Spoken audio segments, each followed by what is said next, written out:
सद्गुरु कहते हैं, बसंत ऋतु बीत चुकी है, ग्रीष्म ऋतु आ चुकी है।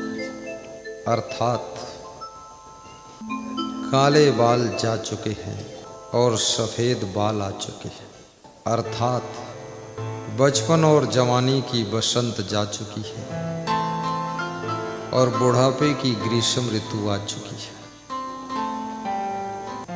बुढ़ापा एक असमर्थ अवस्था है, बचपन अज्ञान की अवस्था है, जवानी जोश खरोश की अवस्था है। जवानी हो और स्वतंत्रता हो, धन हो और कुसंग भी हो, ये चार चीज़ें जब होती हैं तो मनुष्य के जीवन में पतन होने की अधिक संभावना रहती है।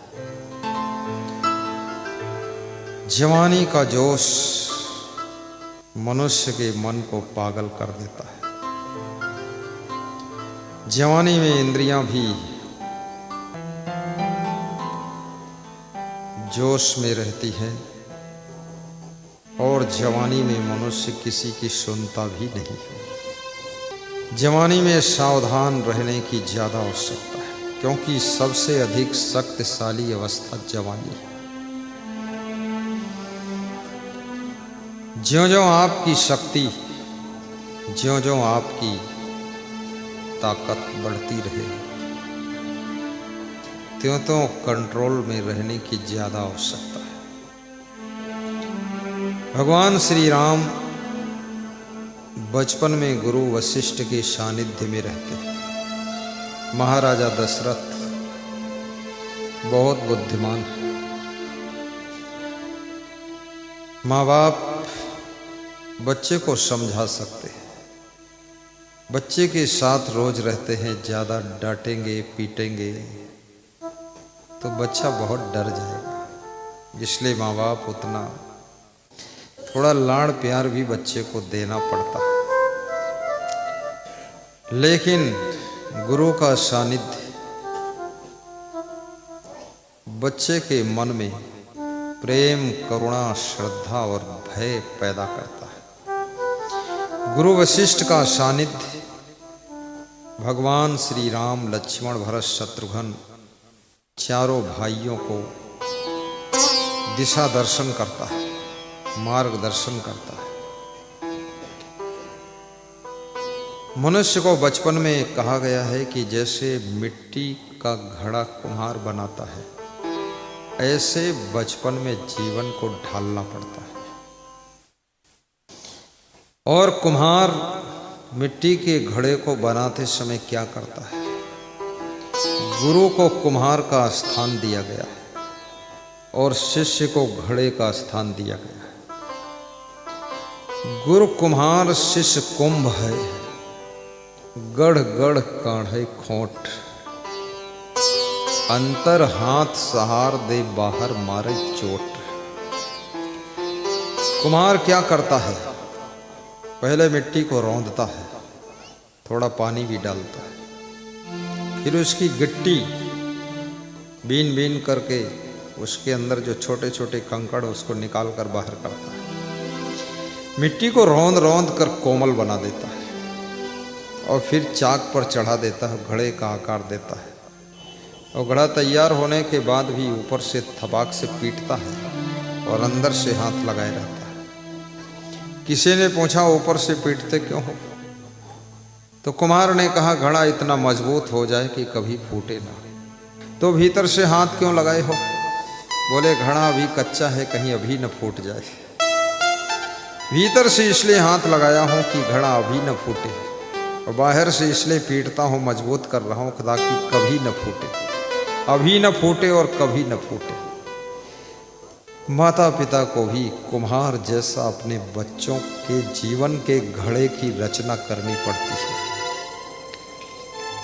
बच्चे पर इतना भी दबाव न पड़ जाए जो अभी वो गड़बड़ा जाए, और इतना ढीला भी ना रहे जो भविष्य में डगमगा जाए।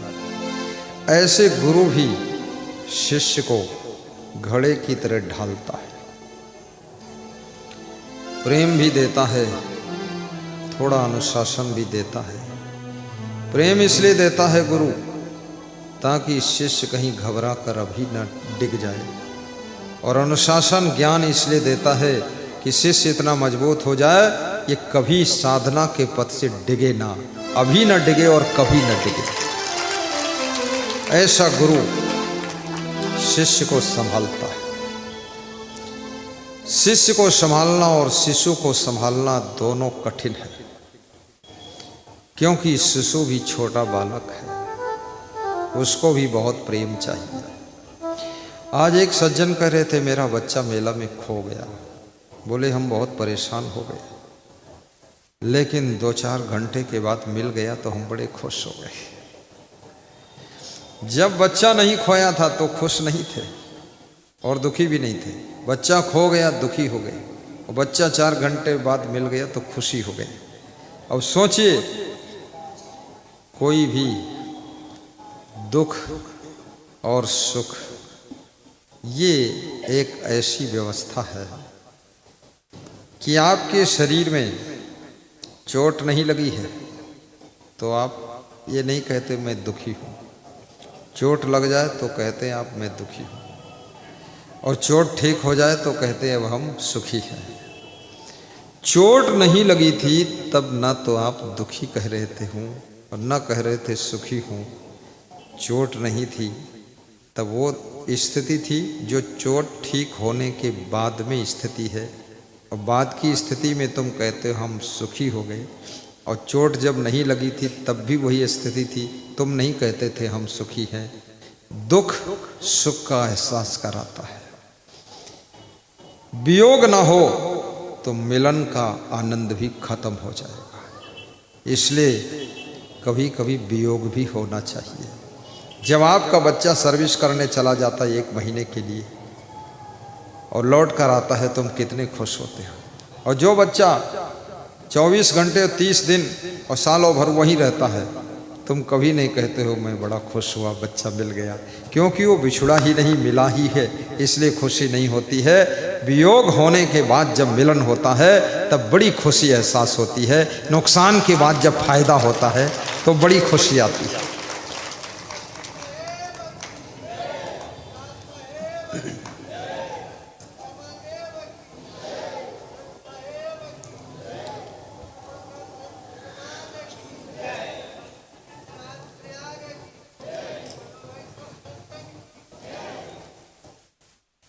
जवानी अवस्था में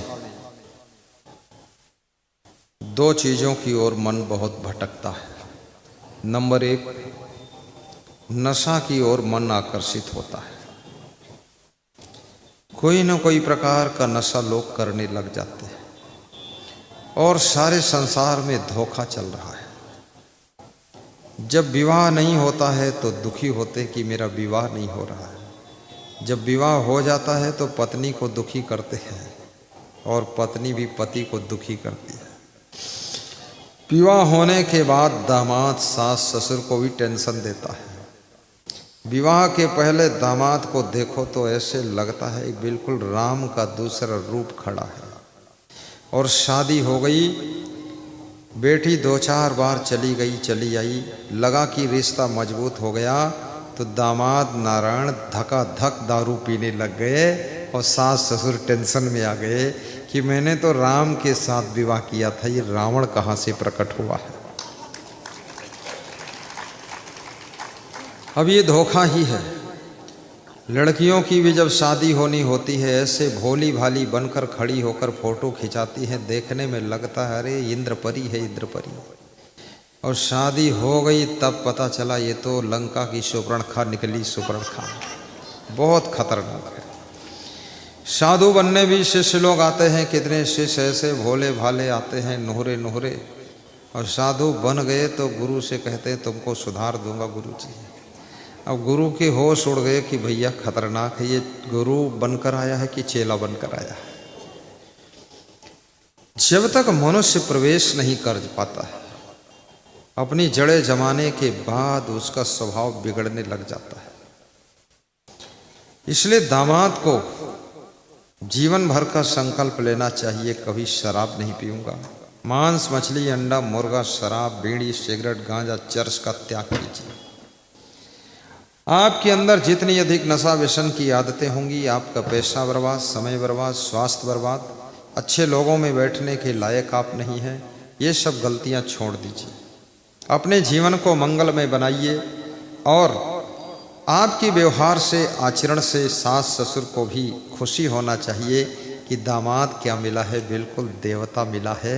ऐसा दामाद, जैसा दामाद लाखों लोगों का नहीं है, वैसा मेरा दामाद है। किसी के बेटे बनकर, बेटी बनकर के भी अपने माता पिता को टेंशन मत दीजिए। इधर उधर झांकना, उधर कूदना, उधर गलत बात करना, गलत संपर्क साधना, गर्ल फ्रेंड बनाना और बॉय फ्रेंड बनाना, भैंस को फ्रेंड बनाना, गदही को फ्रेंड बनाना और घोड़ा को फ्रेंड बनाना, ये मूर्खता छोड़िए। इतने फ्रेंड व्रेंड की जरूरत नहीं है। ये सब व्यभिचार वृत्ति बढ़ती है, इससे आचरणहीनता आती है। इसलिए गर्ल को कभी फ्रेंड ही मत बनाइए, ना बॉय को फ्रेंड बनाइए। गर्ल को गर्ल फ्रेंड बनाए। लड़कियां फ्रेंड बने, वो भी ज़्यादा नहीं, एक दो लड़की जो अच्छी है, ठीक ठाक है। जो चंचल हैं उनसे दूर रहो, और जो लड़के ठीक ठाक हैं उनसे थोड़ा सा मित्रता रहे, बाकी दूर रहो। ज़्यादा मित्रता करने से मित्र लोग तुम्हारे समय को बर्बाद करते हैं, आ जाते हैं, बैठे रहते हैं, गप्पा मारते रहते हैं, फालतू बातें करते रहते हैं, समय पास हो जाता है। समय सबसे अमूल्य है, वही बर्बाद हो जाता है। इसलिए बहुत मित्रों का जखीरा बचपन में खड़ा मत कीजिए। और मित्र वही है जो तुमको सत्संग में पहुंचा दे, मित्र वही है जो तुम्हें गुरु से मिला दे, मित्र वही है जो तुम्हें सत्कर्म में जुड़ा दे, मित्र वही है जो तुम्हारा मांस, मछली, अंडा, मुर्गा खाना पीना छुड़ा दे। सबसे बड़े मित्र गुरु जी हैं और सबसे बड़े मित्र तुम्हारे माता पिता हैं। बोलिए सद्गुरु भगवान की जय।